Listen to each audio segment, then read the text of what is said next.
Hi, I'm Cindy Rhodes. Welcome to Sidewalks, the Entertainment Project. With me is Kevin Costner and Madeline Carroll, who are here today to talk with us a little bit about their political fun film, Swing Vote. It's great to have you with us today on Sidewalks. Thank you. So tell me a little bit about this story, Swing Vote. Well, either of you can tell me. It's about this guy and his daughter, and they're kind of going through some rough times, and they don't have what a regular American family would have. And she's learning, Molly, she's learning in school about politics, and she wants her dad to vote because she has to do a project. And to make a long story short, he doesn't show up, so she ends up sneaking in and voting for him. And all of a sudden, his vote doesn't count, so it just all comes down to the two presidents are trying to win him over. Tell me a little bit about your character, Kevin. Well, he's a classic character, I think, in the vein that he would be recognized kind of as a ne'er-do-well, maybe an American Rascals, maybe a fonder way of putting him in there.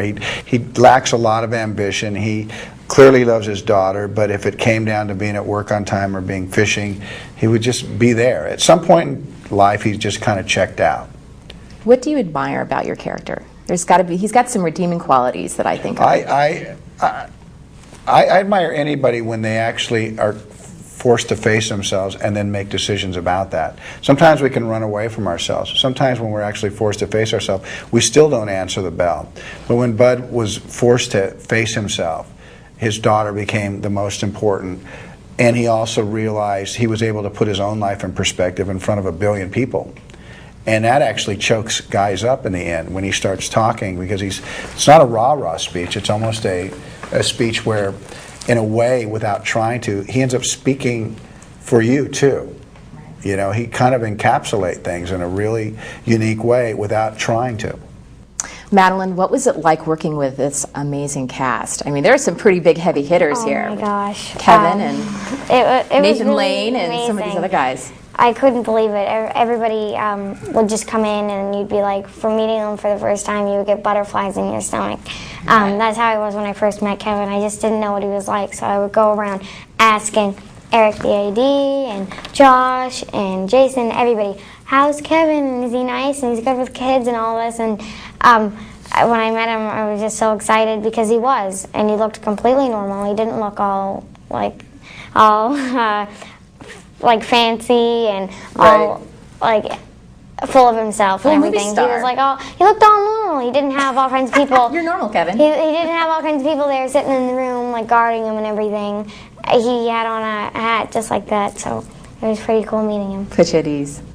So how important was the casting for this film to really make it work? Well, it's always important, and the script is important, but sometimes a person even emerges above and beyond, and in this instance, who was going to play Molly became so important, because it wasn't just a matter of finding another cute little kid in America. It was finding someone who would understand the opportunity or understand the weight that we were going to be leaning on. We really needed to lean on Molly's character to be great, and Madeline came out of the blue for us, and thank God she did, because she succeeds wildly in this film, and it's a family film without trying to be one. Madeline, how much did you know about sort of the political process in America before this film? Well, I knew things about it, of course. I mean, a lot of people know things about it, and I kind of I guess I thought it was important and everything, because I would watch the news with my dad all the time. But then after I did the movie, I was definitely way more interested, because then in this movie it shows the people that need help and everything. So it kind of really opened my eyes a lot. So now I'm definitely eager to see who wins in real life in this campaign right now. Exactly. Kevin, you've had such a long and distinguished career. Do you ever stop and kind of pinch yourself and say, how did I end up here? Well, I've been really happy about my filmography. You know, it's not perfect, but it's perfect in the sense that they were my choices, and they were. I'm quintessentially an American actor, and I have tried to make the individual American story, whether it's about a serial killer in Mr. Brooks, or if it's about a farmer who just plows his field under to build a baseball field. And Swing Vote falls absolutely into the category. It doesn't, on the surface, look like a blockbuster, but I think it's a movie that will live for a long time. Yeah.